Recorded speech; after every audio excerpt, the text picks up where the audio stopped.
Assalamualaikum dan salam sejahtera bersama dengan aku Irfan Hazim dalam Kongsi Mic episod 5. Kali ni kita Alhamdulillah masih lagi bersiaran. Kita bersiaran lah. Dan juga kita berrakaman di MK Barbershop. Kalau korang nak gunting rambut, korang nak pastikan rambut korang tersusun, datang sini di MK Barbershop.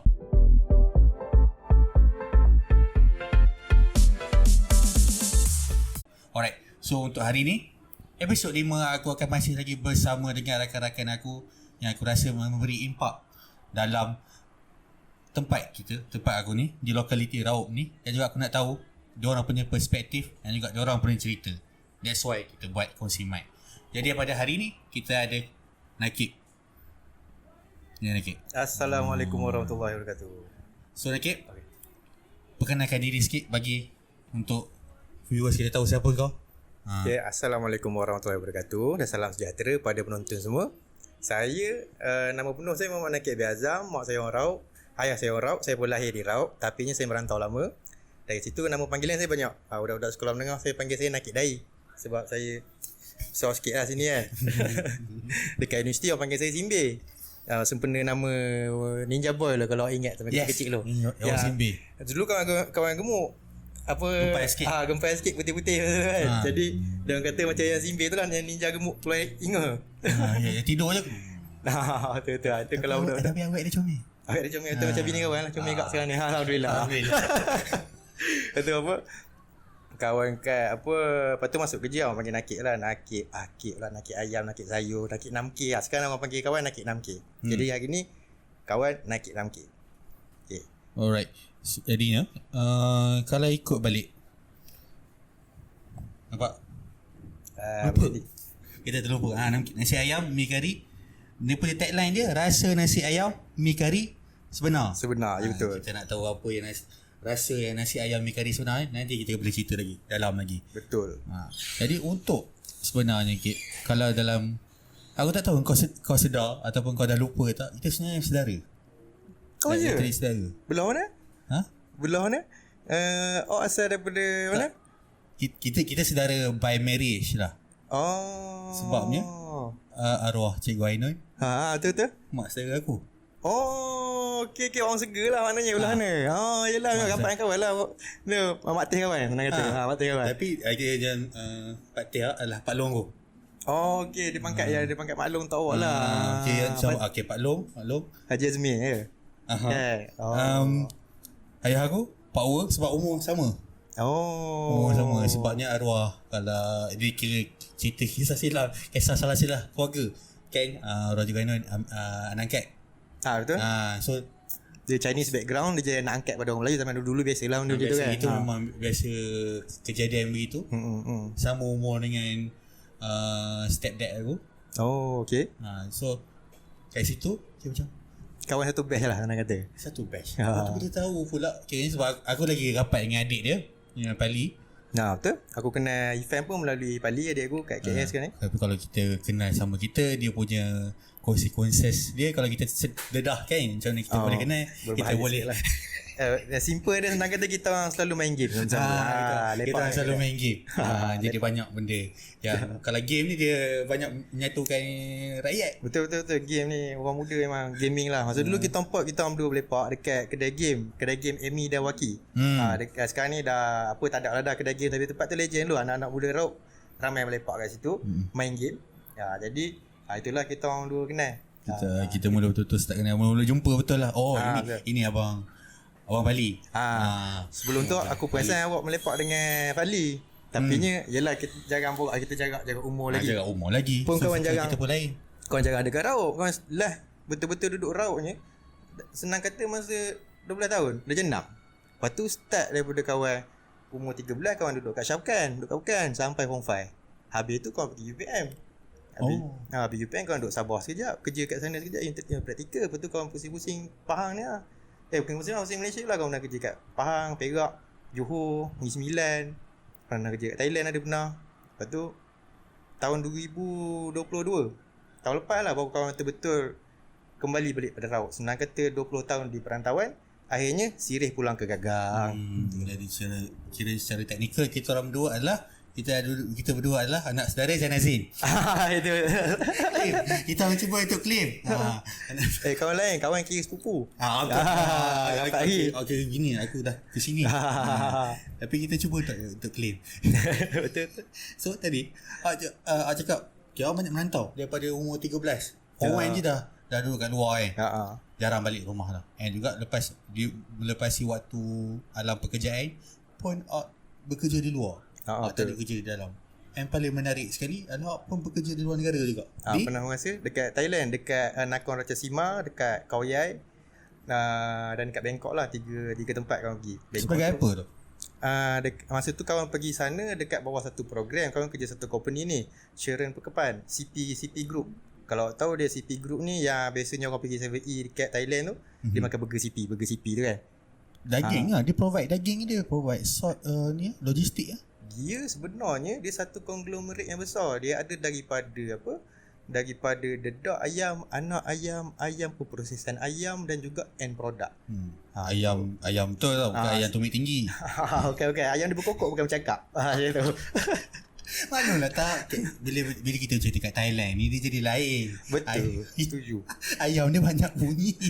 Tak, masa dulu aku duduk macam orang tanya, awak kerja apa? Kerja company Thailand. Kerja company ayam. Di Thailand. Kat Thailand. Tahu pula bos kawan Thailand lah. Awak ni ayam apa? Kita kena lah. Kena terangkan betul-betul special, betul spesifik. Kau memang kena cakap ayam kawan ni ayam kokok bukan cakap. Ayam kawan ni ikut kilo bukan ikut jam. Lain lah.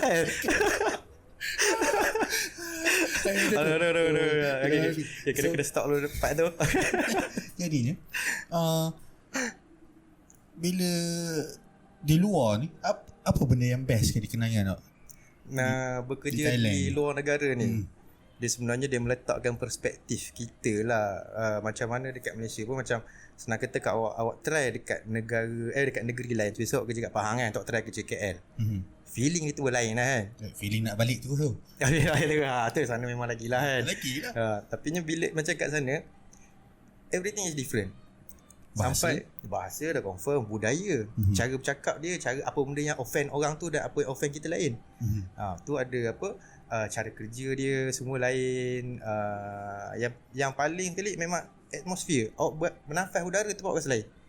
Awak tahu benda ni. Betul lah, sebab ni episod lepas kita borak dengan Bob cakap udara dekat Australia bau pun lain. Betul. Ini kawan memang setuju. Thailand bau macam mana? Itu dia payah nak cerita. Dia payah dia nak describe. Tapi macam kawan pun banyak travel lah masa bujang tu kan. Antara point utama kalau kawan sampai airport tu kan, mesti kawan akan tarik nafas dalam. Sebab semua tempat bau dia lain. Kalau awak sedut itu. Lepas tu nanti kawan buat macam tu sebab bau ni dia memang adalah kunci kepada memori yang paling silam kat dalam kita. Mana awak pernah tak duduk jalan-jalan, awak terbau kan? Ni bau macam zaman kawan sekolah. Ni macam bau X. Lebih kurang kan, ada orang pakai perfume sama ke macam mana kan. Lepas tu mulalah tu dari sebelum ni dah move on, tiba bau X tiba teringat tu macam mana kuatnya bau ni kan. So tu kawan macam setiap tempat kawan akan try untuk bau dia. Lepas tu memang kalau korang travel lah, korang try, nanti korang akan perasan semua tempat bau dia berbeza. Dia punya feeling dia. Dia punya bau. Bau. Macam kau pernah duduk kat Kundasang. Itu bau dia pun lain. Saat dia bau kat pegunungan macam tu. Dia even dalam dia masih lagi Malaysia pun dah lain dah. Masih lain. Dalam Malaysia pun lain.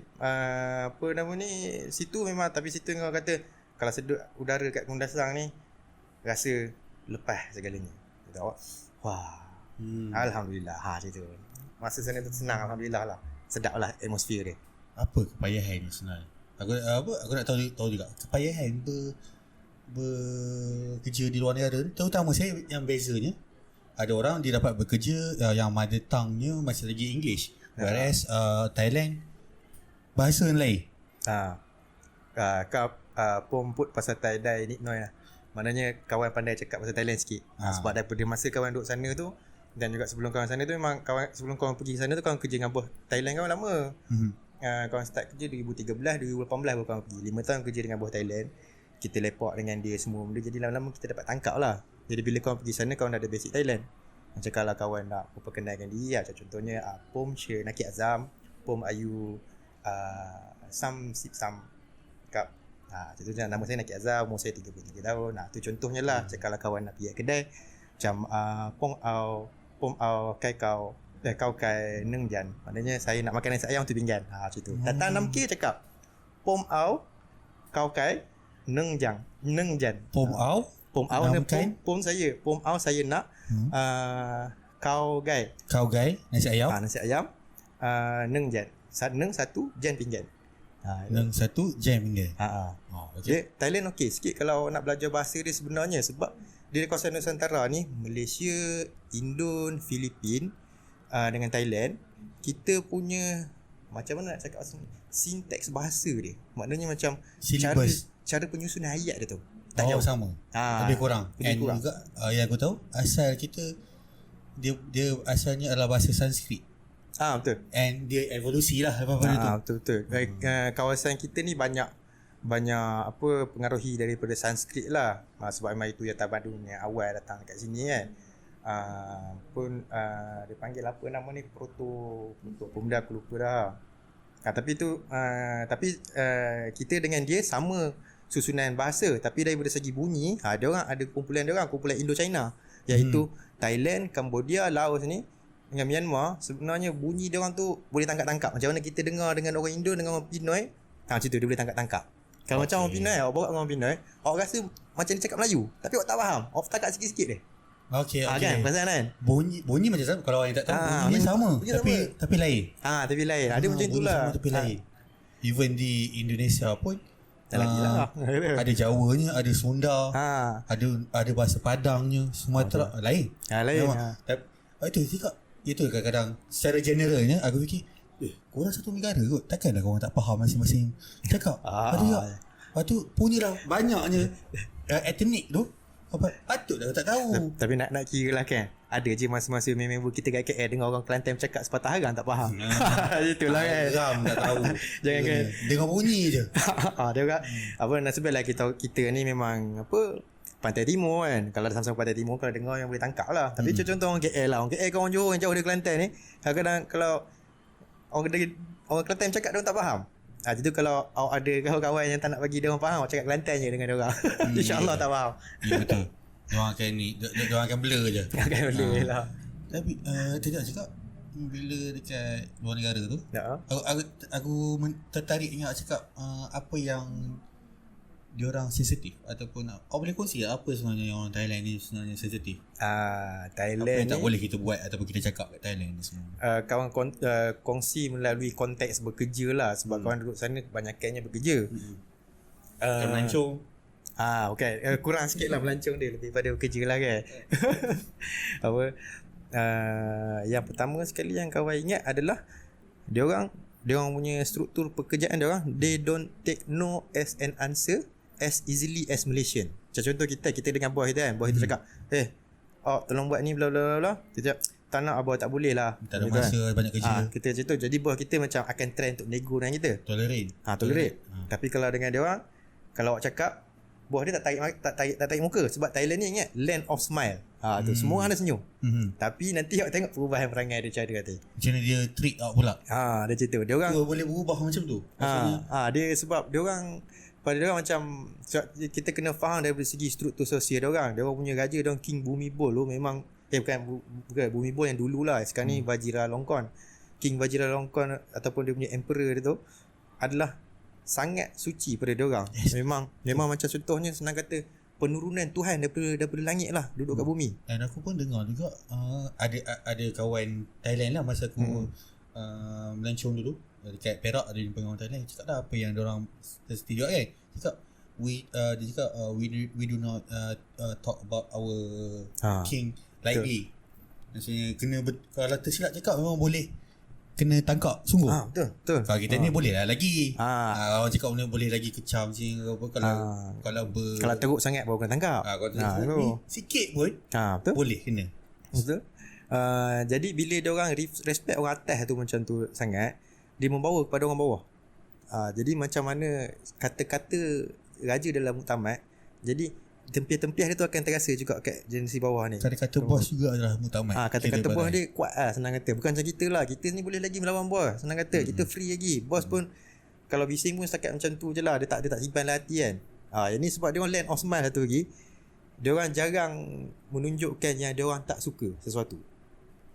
Itu yang jadi no tu payah.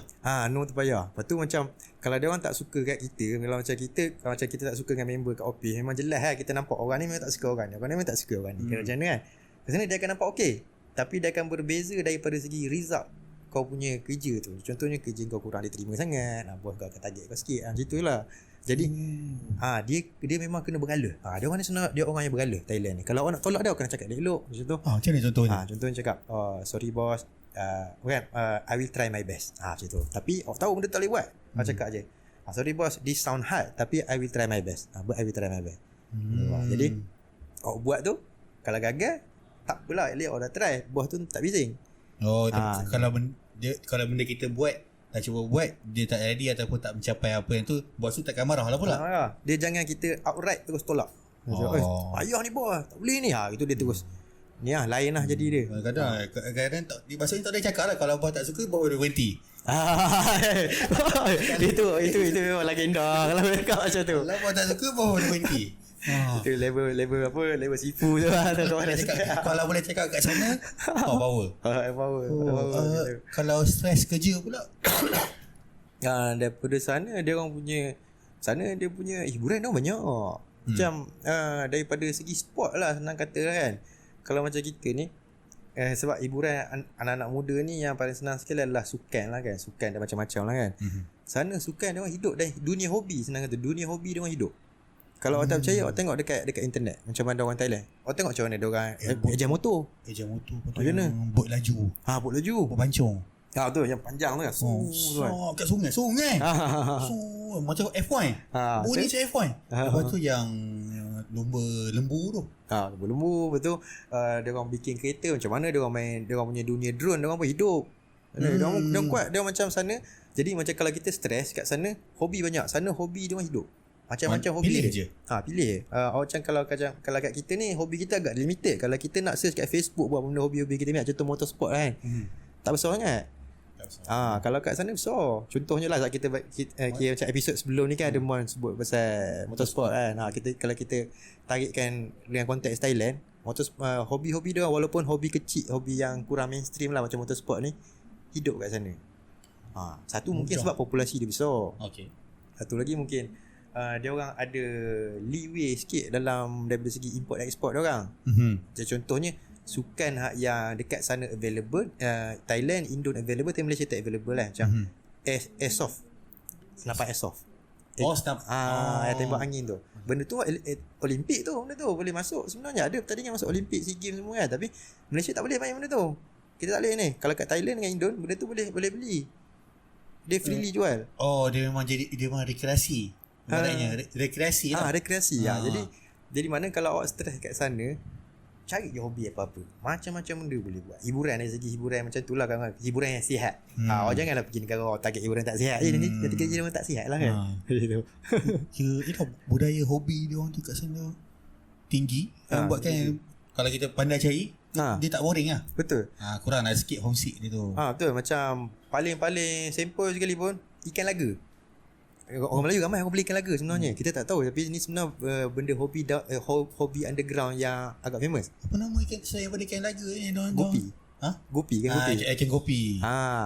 Sana kalau awak pergi kedai ikan laga dia orang, kalau pada peminat ikan laga sana lah kan, macam-macam jenis. Betul-betul jual ikan laga. Macam spesies, macam-macam bentuk, macam-macam harga. Ada yang main ikut apa? Maksudnya dia orang bertanding pula, mana paling lawa. Pertandingan sana hidup. Pertandingan hobi-hobi dia orang hidup.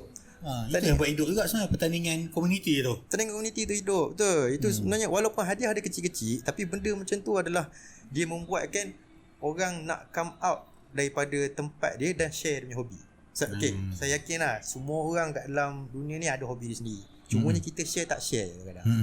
Tapi bila ada event-event yang macam contohnya ada pertandingan ke, ada apa ke, awak pergi kat sana, awak pergi situ, jadi awak akan terkeluar, awak akan bercampur dengan geng-geng lain. Jadi hobi awak pun akan jadi berkembang. Jadi selain tu awak happy, dan juga industri hobi itu sendiri pun penting berkembang.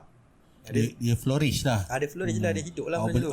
Awak pun makin cinta dengan hobi dia. Sebab selalunya orang kan hobi dia terhenti sebab dia tak ada orang yang sama dengan dia. Betul. Boring lah. Tukar hobi lain pula. Tukar hobi lain sebab tak ada kawan. Kita kadang kita nak sharing tapi kita tak ada orang kan. Tapi sana hidup. Awak pergi je, apa benda kedai-kedai hobi, apa benda awak pergi try. Gundam jangan cerita lah, diorama dia orang lawa-lawa. Nampak tu kan, diorama Gundam kan. Sana kuat pertandingan benda macam ni. Ori tak ori tak kisah. Oh tu tak pasti, dia tak pasti. Tahu juga kan ni. Ori tak ori pun tu juga. Betul. Tapi aku rasa salah satunya sebab dia banyak pertandingan ni adalah dia orang boleh berjudi. Jadi bila ada pertandingan, senanglah kita nak masukkan unsur judi. Jadi aku rasa sebab itulah Sabung Ayam pun ramai orang pergi tengok. Lawan yang laga pun ramai orang pergi tengok sebab dia orang boleh baling duit. Dah jadi sport. Jadi sport. Entertainment sport orang panggil. Itu. Orang sanggup bayar untuk tengok benda tu. Betul. Masuk venue kan. Macam kenapa sanggup bayar? Ada elemen tu. Betul. Ada elemen judi, tapi itulah tu negara dia orang lah kan. Cuma kalau awak berminat, awak boleh je join hobi tu tanpa ada elemen tu, tak ada masalah pun. Kalau ada tandingan tu tanya ada ni tak, kalau ada tak masuk dah apa. Boleh tengok kongsi-kongsi banyak orang still lagi akan dasarnya hobi murni. Okay, kalau awak nak tanya apa-apa dia bagi tahulah dia punya tips dia apa semua, sebab hobi is about tips. Betul. It's about tips dan sharing. Sharing and meluangkan masa. Itu sebenarnya hobi. Dan juga dah lepas lah kiranya kita di Thailand. Lepas tu pergi pula buat kerja lagi. Lepas tu pergi pula ke Kuantan kat Thailand kawan duduk sana 6 bulan. 3 bulan pertama kawan kerja CVE sana. Tu 3 bulan seterusnya kawan buat logistik kat sana. Lepas tu kawan balik kat berminat nak dengar cerita kawan kerja CVE dengan ni lah. Boleh tahu sana. Aku nak tahu yang lain pula. Okay. Dia macam kawan pergi kat sana. Kawan cerita dulu lah dia punya background dia lah kan. Tentang macam mana kawan boleh ada dekat Thailand ni. Kawan kerja dekat company ni nama Coreng Pokpan ni, di CP Group. Dia konglomerat yang berkaitan dengan ayam lah dan makanan ternakan. Jadi kawan pergi sana memang setiap tahun biasa dah kat sana, pergi kursus setiap tahun. Tapi sampai 2018 ni lah yang kawan duduk sana lama. Sebab kawan terpilih dengan ada member seorang sebagai future leader program. Maknanya masa tu daripada China, Thailand, Myanmar, Malaysia, Filipin dengan Vietnam. Ada 6 negara situ. Dia orang pilih dia orang punya pekerja dia orang yang okey, dia orang hantar kat sana as a future leader. Untuk kena groom jadi masa depan lah kan. Dia akan ajar kita tentang macam mana business practices CP Group ni. Lebih dalam lagi maksudnya. Nak naik ke eksekutif lah ni. Sepatutnya macam itulah kan. Lepas tu kawan berminat sebab satu, kawan memang suka company ni daripada sebelum kawan belajar lagi. Kawan dah pandang company daripada sebelum masa kawan tengah degree lagi. Sebab dia adalah company ayam yang belah Asia lah pada kawan, yang paling nampak menghala ke dunia. Sebab dia orang berapa banyak tahun dia orang dapat nombor 1 producer dedak dunia. Ayam CP ni. CP ni keluarkan dedak nombor 1 dunia dalam segi metrik tan. Terbaik ke terbesar? Terbanyak metrik tan. Tu dia ada masa tahun 2018 tu dah 3 tahun straight. Selepas tu kawan tak pastilah macam mana, mungkin sebab jelah PKP lagi semua benda ni mungkin berubah lah ranking ni kan. Tapi sebelum tu daripada tahun 2015 sampai 2018 dia orang nombor 1. Memang company ni yang pegang. Jadi bila kawan tahu pasal tu dapat offer untuk nak pergi tu, kawan apply lah. Sebab kawan berminat nak belajar tentang macam mana company ni boleh jadi besar. So ada start sebenarnya Toki dia sekarang ni merupakan anak kepada pekebun sayur. Very humble start maksudnya. Humble start. Atuk dia import benih daripada China. Sebab dia orang ni asal dia orang China Thailand. China yang lagi ke Thailand masa tengah revolusi China tu kan. Jadi dia import benih sayur bawa ke Thailand dan jual kat sana. Dari China. Lepas tu bapak dia start tanam sayur lah. Atuk dia ada benih, bapak dia ladang. Ada lah kan. Lepas tu pula dia orang dia orang beli ayam sebab ada tanah lebih. Tu tai ayam tu dia orang asalnya nak buat baja untuk baja sayur dia orang. Sekali untung pula buat ayam ni. Dia tambah ladang, tambah reban tu dia buat dedak. Dia nak ayam tu untung pula kan. Untung pula. Sekarang ni dia masih ada lagi CP sayur dan CP macam-macam jenis dia punya pertanian dia sekarang kan. Tapi dia macam itu start dia. Jadi bila kawan dengar background dia cerita, kawan rasa, "Wish, ini macam seseorang, satu situasi yang kita boleh buat sebagai kita punya inspirasi lah kan, sebab dia humble begini juga. Dia macam kita orang kampung." Dan aku rasa plus di masa dia berkembang tu, Thailand, macam kita tahu, Thailand adalah negara yang champion agriculture. Betul. One of the best in the world yang buat agriculture. So diorang dapat right. Betul. And pergi. Betul. Dia punya timing dia pun cantik juga. Dia orang start benda tu masa tahun dia 70-an ke apa benda, masa dia orang betul-betul boom naik atas. Masa tu memang Thailand tengah push. Jadi dia right sekali benda tu push. Jadi tu sekarang ni dia hampir monopoli pasaran ayam dekat Thailand. Senang kata, dia hampir monopoli. Dia besar, lebih sebab Asia Tenggara pula macam mana? Asia Tenggara tu dia dah one of the biggest lah. Dekat Malaysia dia top 3 lah, top 3 ataupun top 5 lah. Pasca PKP ni tak pasti macam mana. Yang dekat Indon pun dia ada, Filipin pun dia ada. Tapi Filipin ayam dia pun tak kuat.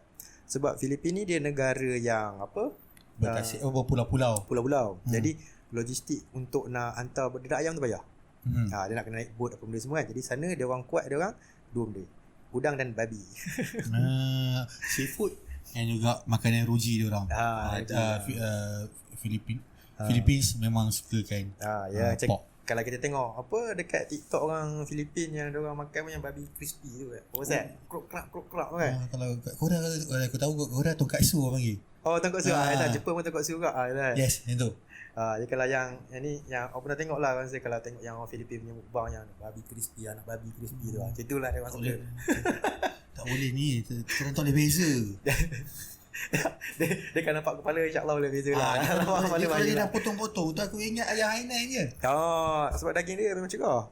Gitu. Dia kalau awak pandai, awak kena tengok dia punya cara dia punya apa? Lemak dia sebenarnya. Lemak di kulit dia tu. Sebab babi ni beza dia dengan lembu dan semua adalah cara penyimpanan lemak. Lembu ni dia banyak pada intramuscular punya fat. Maknanya lemak dalam otot. That's why ada marble. Ada marbling. Babi tak kuat marbling. Babi dia akan ada dekat bawah kulit. Lapisan. Lapisan. Dia panggil subcutaneous fat. Itu. Dia umpama macam itik. Itik pun sama juga. Itik pun dekat bawah kulit juga. That's why lah. Sebab tu salai dia orang sedap. Yes. Tu salai ada bacon dia orang sedap. Bacon lah kalau macam kat Sabah orang kuat makan sinalau bakas. Dia babi salai. Babi salai.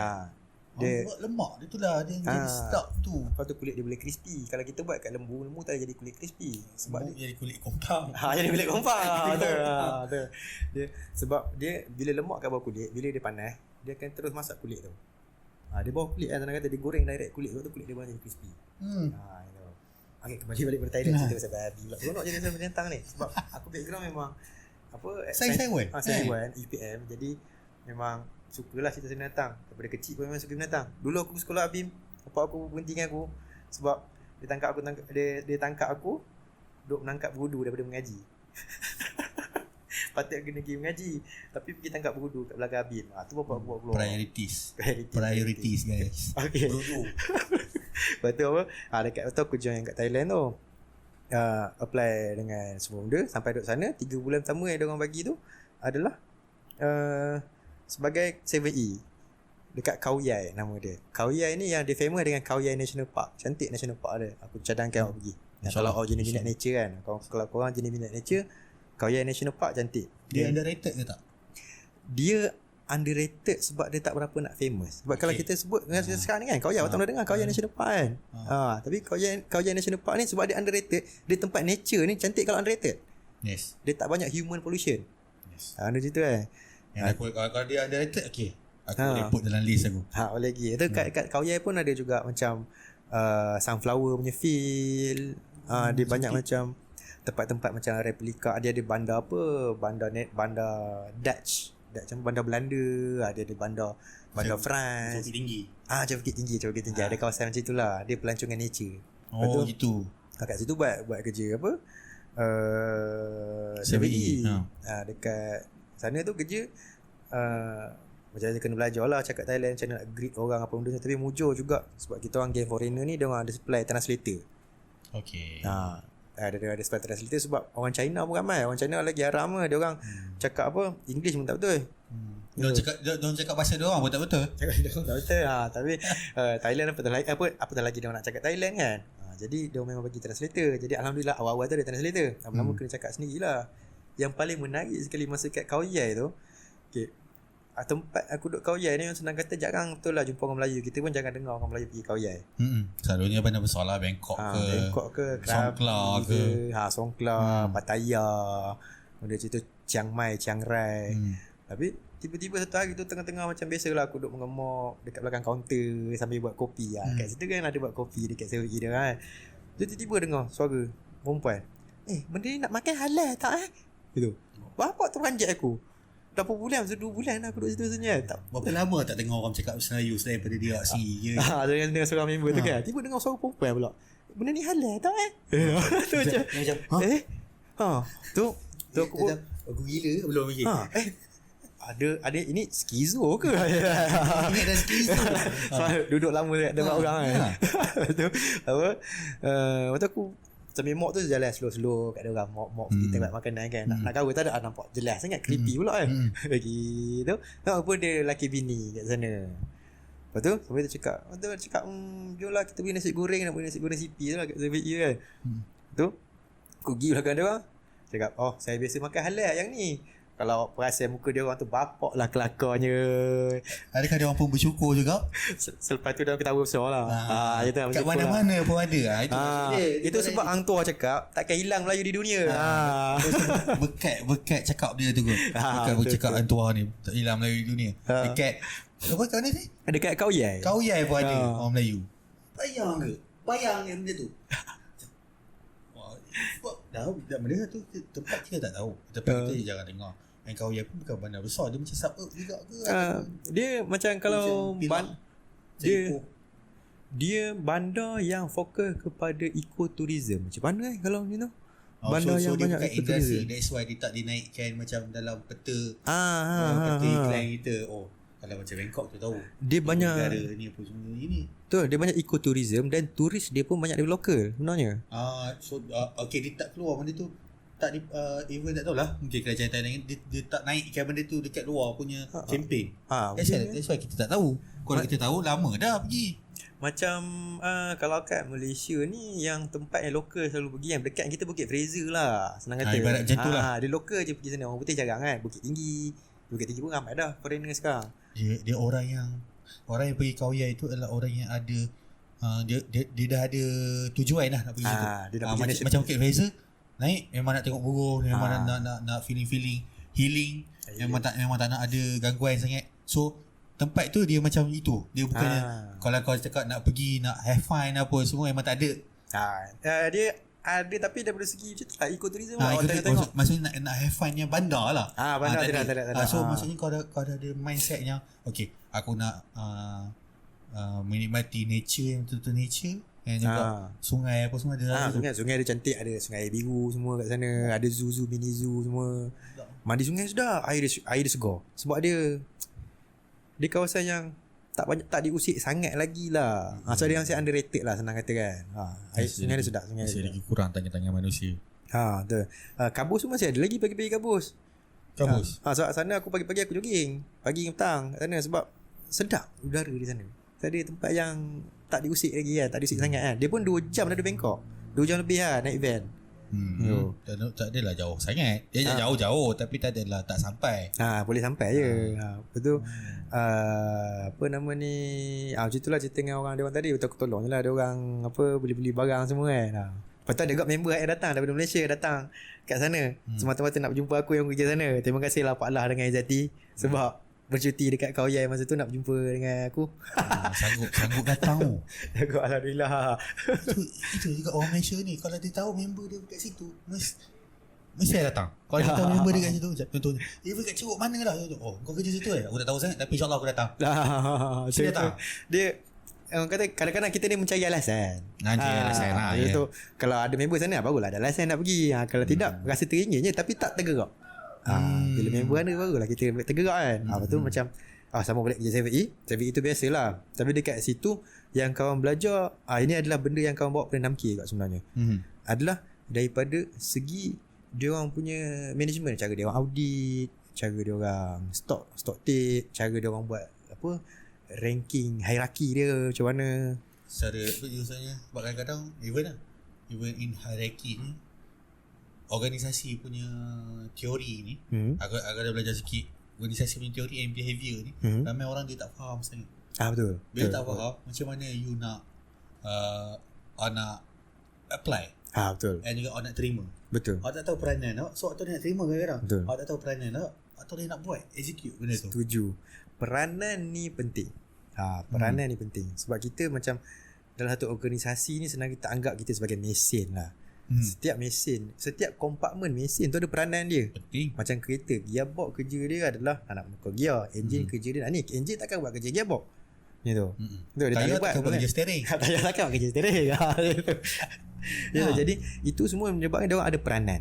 Jadi dalam macam awak cakap tadi lah, organizational apa teori Teori and behavior. Teori and behavior ni, apa yang penting adalah peranan. Cara kita nak buat hierarki ni adalah dengan kita bagi peranan pada orang yang kita cari peranan yang kita bagi peranan supaya dia jadi satu ekosistem yang stabil. Well oil machine. Well oil machine. So dapat tak apply tu betul-betul kat 6K dah try apply and boleh tak staff awak? Alhamdulillah lah. Kawan cuba untuk nak bawa dekat sini, tapi apa nama ni dah berbeza lah, sebab dia orang 7E sana, apa nama ni, dia berapa lama dah dia orang punya SOP dia orang tu buat kan, dia orang refine, dia masih ada buku yang cantik lah untuk cara SOP dia orang tu. Kawan masih belum refine lagi lah, kawan dalam proses refinement, tapi kawan pakai inspirasi dia sana. Kawan kerja dekat at least a good step. Right step so untuk buat benda tu. Kawan bersyukur lah tentang kawan punya pengalaman bekerja dekat 7E Thailand tu. Betul, lepas dah settle tu kita orang sana dapat dia orang bagi target. Kita orang kerja 7E tu kat Soy Hawk, nama dia 7 Soy Hawk ni nama jalan tu lah. Kita orang kena naikkan sale dia dalam 3 bulan. Masa tu kita orang duduk sana, kita buat macam-macam benda lah. Masa tu belajar juga pasal marketing semua yang aku apply kat kedai 6K ni lah. Kita orang dapat sampai target dalam 3 bulan tu, alhamdulillah. Dia bagi kita orang misi lain. Next mission adalah yang suruh bagi balik. Kalau boleh nak balik. Tapi yelah, seronok juga duduk dengan orang ni kadang-kadang. Dia ada kadang masa macam kita seronok. Betul, dia ada macam masuk asrama lah, masuk orientasi memang menangis. Lepas tu dah naik tak nak. Dan naik belang, lepas tu mulalah tak nak balik pula. Tak nak balik, lari panjat-panjat pagar isap rokok lah orang dia lah kan. So jadinya bila di 7E tu dapat apply dekat 6K. Alhamdulillah staff-staff di 6K sekarang dah boleh ikut benda tu.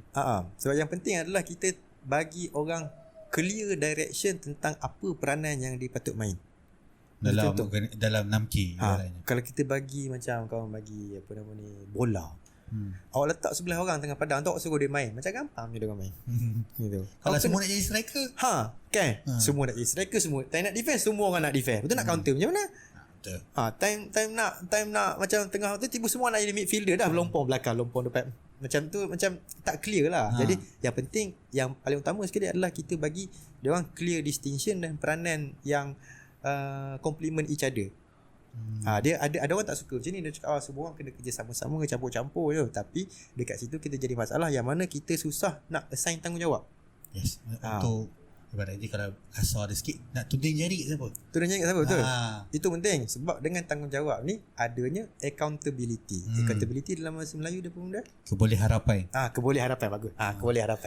Bila kita si raut word. Terbaik. Betul. Tapi dengan cara macam itulah kita boleh maintain sistem, sebab kita tahu siapa yang bertanggungjawab untuk ini, siapa yang kita boleh harap. Macam tu kan. Jadi counter macam itulah untuk buat sekarang ni. Apa yang paling crucial sebenarnya di 6K ni? Sebab 6K buat F&B. Apa yang crucialnya yang kau kena kau sekarang kau tengah tekan kan? Untuk SOP apa semua sistem. Sekarang ni sebab kita orang dah menghampiri tahun pertama. Masa awal-awal dulu, macam senang kata 3 bulan pertama hingga 6 bulan pertama tu learning stage, try and error. Sebab apa benda yang aku nak apply daripada tempat kerja tu dan pengalaman, tak semua 100% boleh pakai.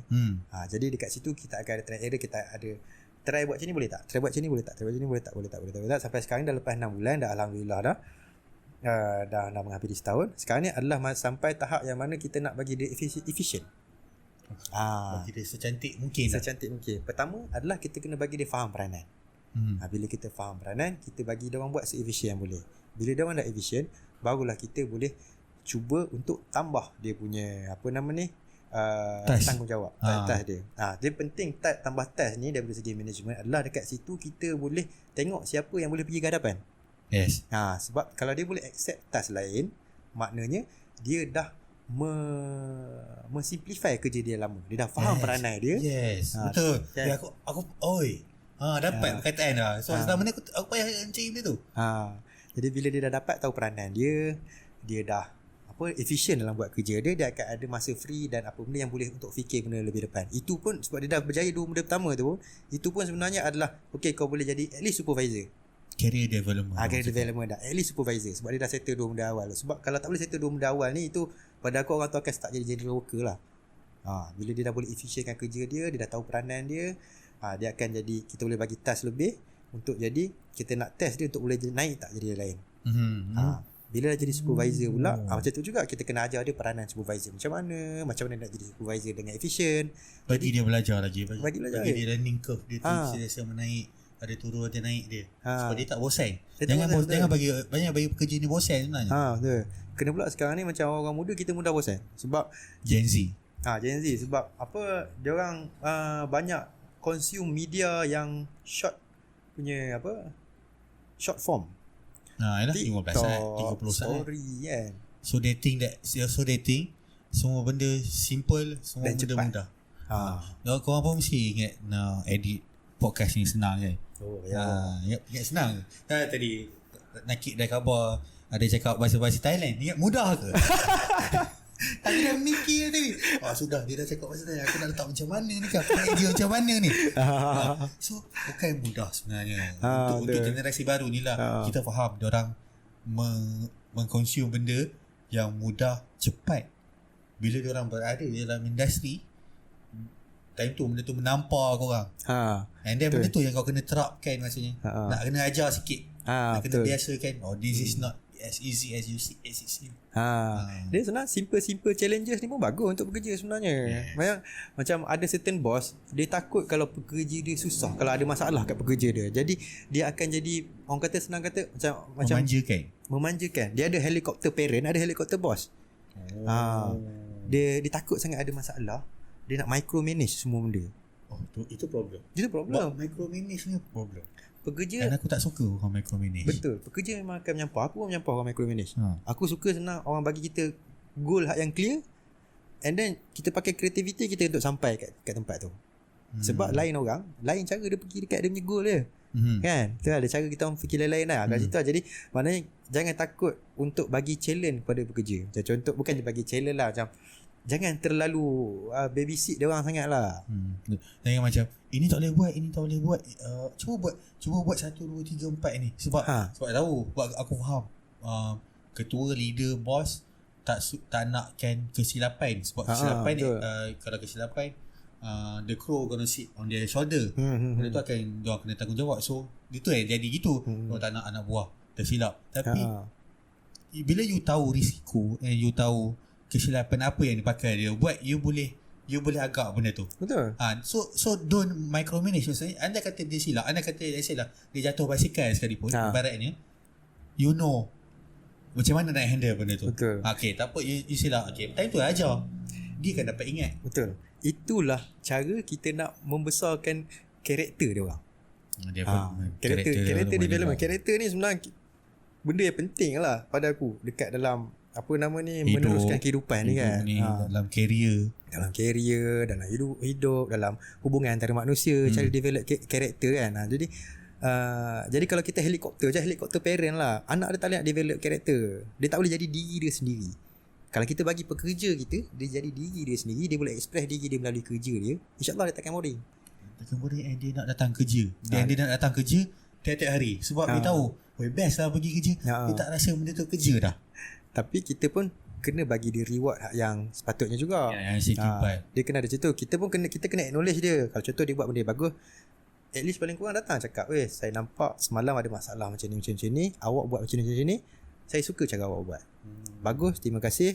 Tapi kalau contoh kita ada sebab kita ada pengalaman lain ke apa, tapi bagi masa tu kita bagi tahu. Tapi mungkin lepas ni awak boleh try buat macam ni, mungkin senang sikit untuk awak.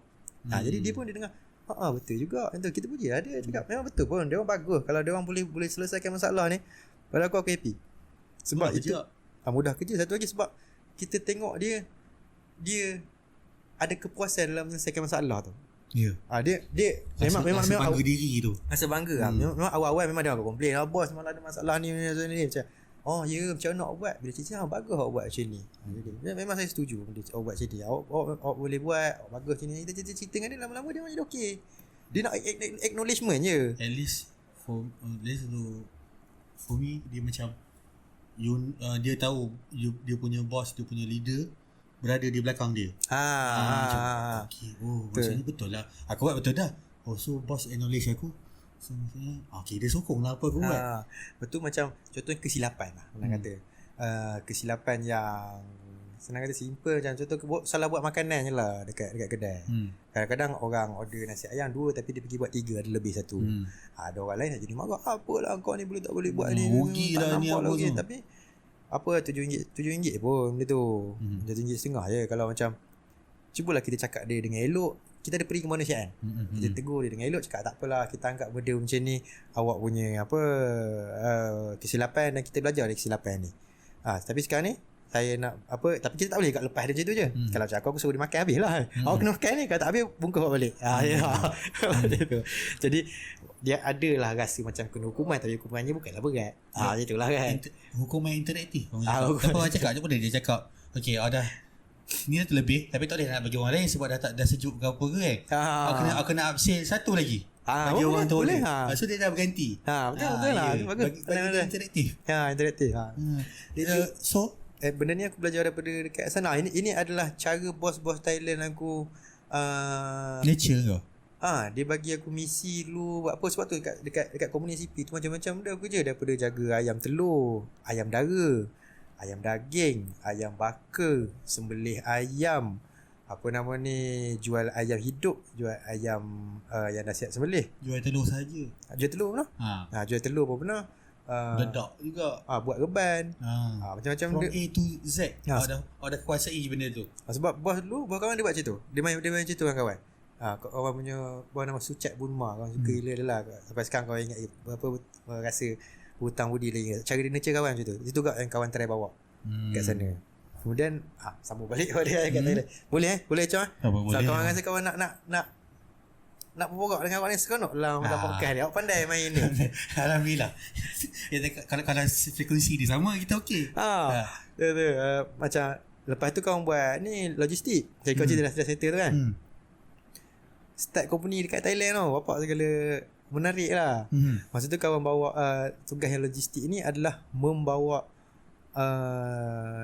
barang-barang daripada Makro, pasar raya Makro tu, CP Freshmart dengan Lotus Thailand, Tesco dia orang lah kan.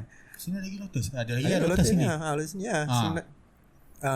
Dulu Tesco lah kan. Sebab CP Group dia juga, dia beli lah tu, dia buat jadi nama Lotus tu. Thailand dah jadi Lotus lama dah. Kita je tak ada dalam masa kita. Tapi kita je lah yang kira baru lagi. Diorang lagi lama. Diorang dulu lah Lotus tu. Dulu. Sebab kita, kalau awak tahu background macam mana Lotus Malaysia dapat ke diorang ni pun macam kelakar jugalah. Ini cuma macam hearsay daripada grup daripada CP Group lah, tempat kawan kerja lah kan. Dia orang cakap sebenarnya CP Group ni nak beli yang Thailand punya Tesco tu. Lotus Thailand tu daripada company kat UK kan, daripada company dia. Yang Thailand punya. Thailandnya.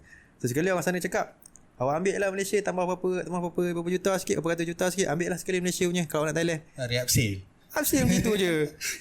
Malaysia punya Tesco dia upsale. Hanya upsale macam tu. So dia macam on je lah. On lah. Umpama kita nak beli betal lah kan. Abang saya nak 3 ikat. Awak ambil lah sikit lagi ni, tambah lagi RM5 ambil butan. Okay, tambah lah butan lah. Gitu je pun. Itu je punya. Betul. Jadi situlah hantar barang, tapi sebab kat Thailand barang makanan ruji dia orang pun balik bayar. Jadi memang kawan kena terlibat sikit lah dengan tu. Sebab masa tu company baru start, lori baru ada sebiji. Kawan lah jadi kelindan. Nak jadi driver tak reti, tak tahu jalan sana. Nak baca nama jalan tak boleh, jadi kelindan lah. So apa kena handle benda tu lah. Kena handle lah. Sebab kita kena start company from scratch. Dan kena pastikan company tu profitable. Ini challenge yang diorang bagi kat kita orang. Tu. Jadi try buat macam tu. Alhamdulillah 3 bulan menjadi. Dapat ada naik jadi 2 lori kat sana. Daripada 1 lori jadi 2 lori dalam masa 3 bulan. Okey lah. Okey. Kan? Cepat tu. Job jalan hari-hari semua. Tu daripada itu kawan balik kat Malaysia 2019 kawan beli lori sebiji. Kawan buat bisnes lori kat Johor. Satu kawan duduk Johor. Sekarang masih ada jalan lagi. Dengan partner kawan Fahmi Razali ataupun Buzak. Dia nama dia KTJ Smart Resources. Kita ada 2 biji dah sekarang ni. Lori bonded 5 tan. Untuk bawa ayam. Jadi kalau korang ada nak bawa ayam kat mana-mana kawasan Johor, ni sekarang ni lori kawan parking kat Johor lah.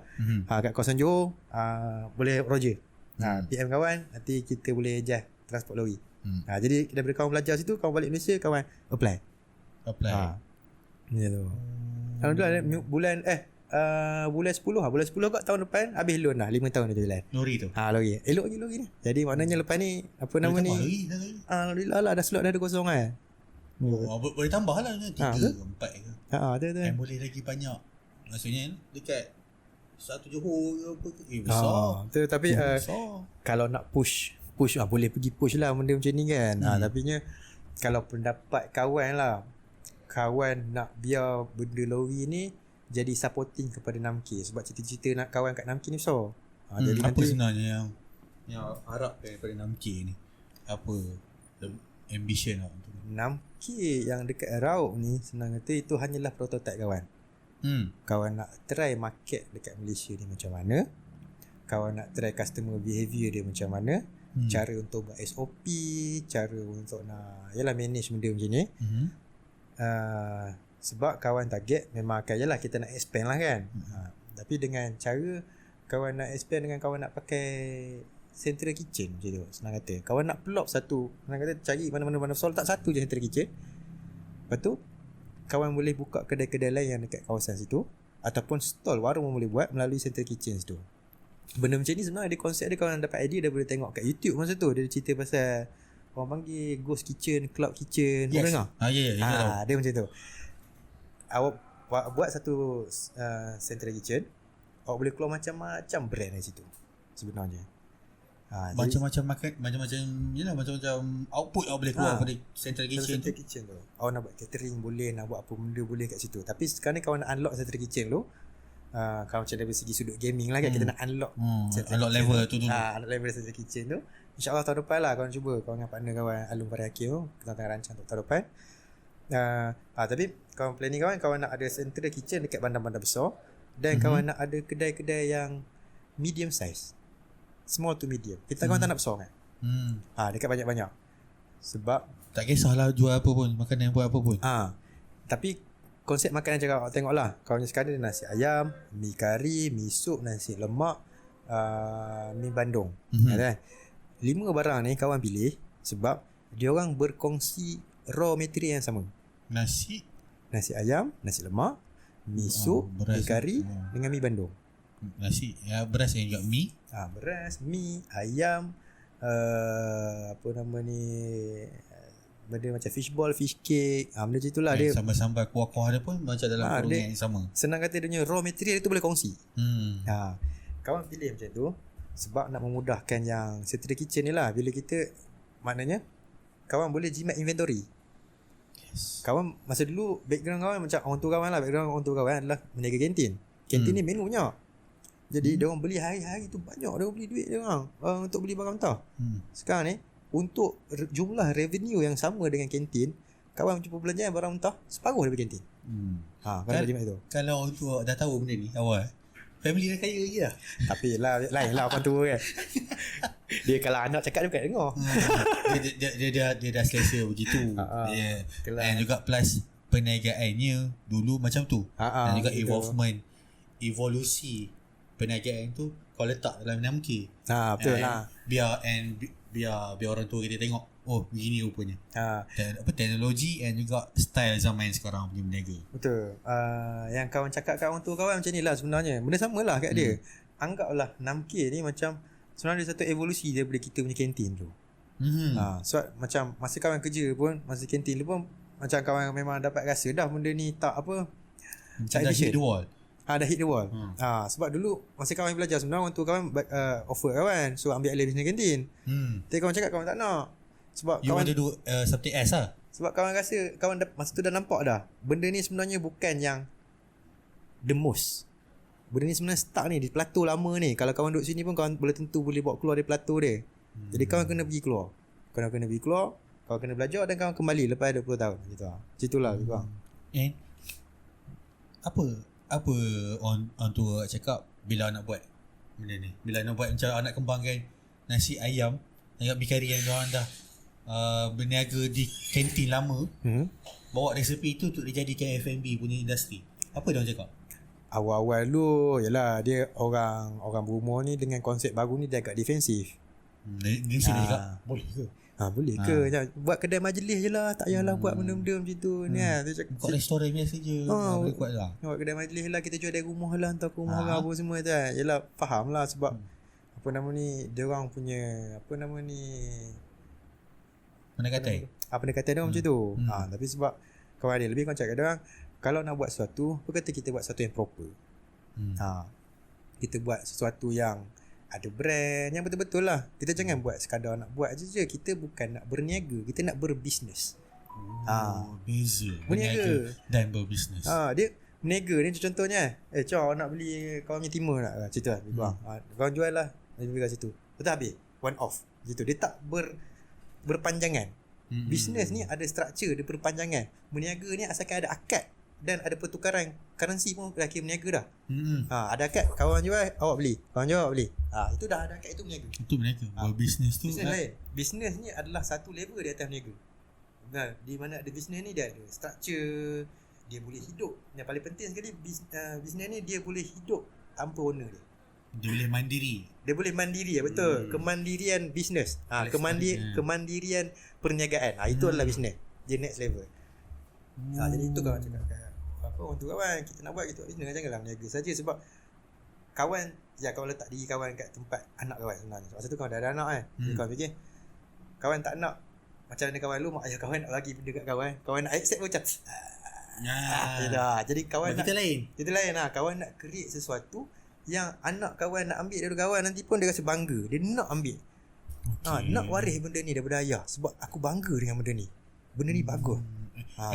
Dia dah nampak ke depan punya cara tu dia boleh apply. Betul, dia nampak dia boleh zaman dia mungkin dia tak tahu. Zaman kita tak tahu. And then semakin kita berumur, semakin kita disconnected daripada orang sekarang ni. Kan? Jadi mana kawan sebenarnya yang end goal lah pada namki, yang pada personal punya end goal, bukan business punya end goal. Personal end goal adalah kawan nak meninggalkan suatu perniagaan yang mandiri untuk generasi akan datang. Gitu. Daripada kawan nak cuba improve apa benda yang orang tua kawan buat. Orang tua kawan meninggalkan kawan equipment, barang-barang kantin dulu yang lama, dan juga pengalaman bekerja dengan orang. Kawan memperhalusi benda macam itu melalui pengalaman kawan dan melahirkan 6K. Dan kawan nak buat 6K ni menjadi sesuatu yang anak kawan pun boleh perhalusi dan bawa lagi kepada masa depan.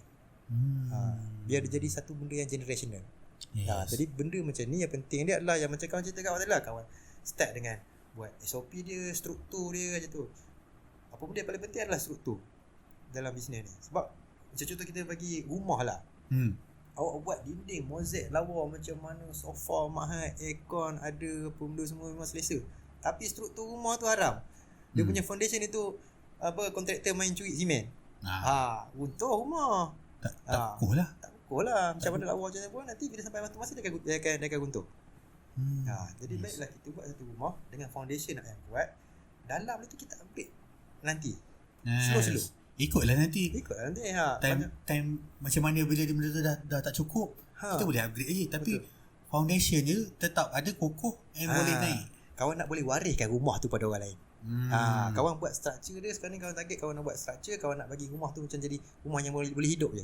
Biar kawan bagi kat orang lain nanti. Yalah, mana tahu masa depan kawan nak let go benda ni kepada kawan nak buat bisnes lain ke, kawan nak let go pada orang lain ke apa automate kan. Nak automate bagi je lah, macam successor ke apa benda. Dia dapat satu benda yang kukuh, yang supaya dia tak payah fikir dah pasal benda apa. Dia tinggal dia nak memperhalusi, dia nak memperbaiki rumah tu je.